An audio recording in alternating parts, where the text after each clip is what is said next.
The threat of Ebola is getting closer to our part of the world. Virginia health officials say they are actively monitoring all travelers from the 3 West African countries affected by the Ebola outbreak. And they announced enhanced precautions this morning.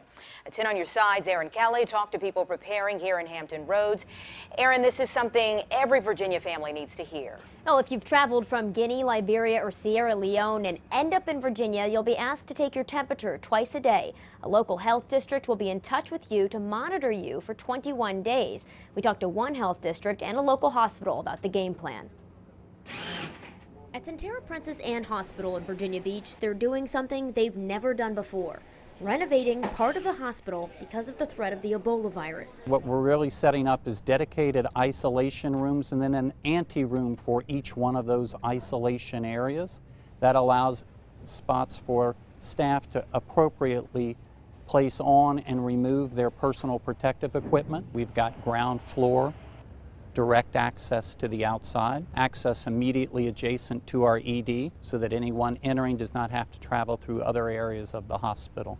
The 4 units, 2 for patients in isolation, 1 for screening, and 1 for lab work, include a special air system, even though Ebola is not an airborne virus. Ebola is not an airborne disease, but it really is setting up this unit so that potentially we could use this at some point in the future for other infectious diseases. Not an hour goes by that I don't have some form of communication with partners, or stakeholders, or questions about Ebola. Dr. Heidi Kohlberg is health director for the Virginia Beach Department of Public Health. Under new guidelines released Monday, her office would play a role if someone flew into Dulles Airport from Guinea, Liberia, or Sierra Leone headed for Virginia Beach. We would ask them a variety of questions.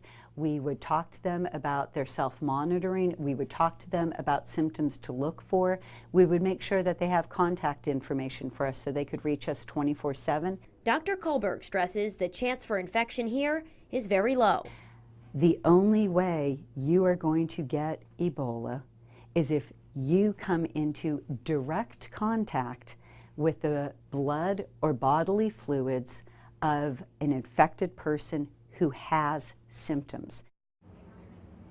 And under the new plan, each traveler coming in from those countries will have to sign monitoring agreements. And if you have symptoms that are concerning but a test comes back negative, you may be still asked to remain at home for the remainder of the 21 days with close monitoring. And the Virginia State Health Commissioner says, if necessary, she has the authority to issue orders of isolation and quarantine.